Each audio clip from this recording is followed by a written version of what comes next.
Hello दोस्तों, आज ये मेरे पास है नोकिया का C20 और इसको स्क्रीन लॉक है और FRP है। ये हम इसका बाईपास करेंगे। सबसे पहले आपने अनलॉक टूल निकाला। अनलॉक टूल में आपने इसका नंबर था TA-1348, ये आ गया C20 आ गया, SPD है।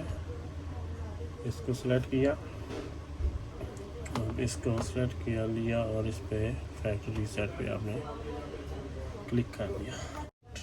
ये केबल इसकी चार्जिंग पोर्ट है, इसकी लूज है, इसलिए इधर से फिर दोबारा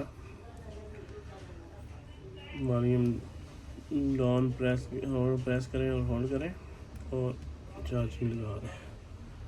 जब ये उठाएगा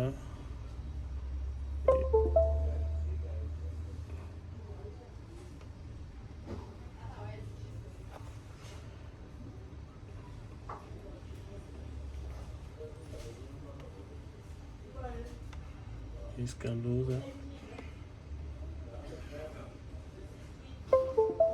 जी, ये इसमें 1 सेकंड में इसने रिमूव पासवर्ड कर दिया। ओके हो गया।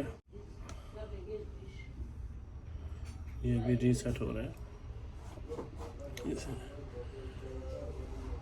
इसको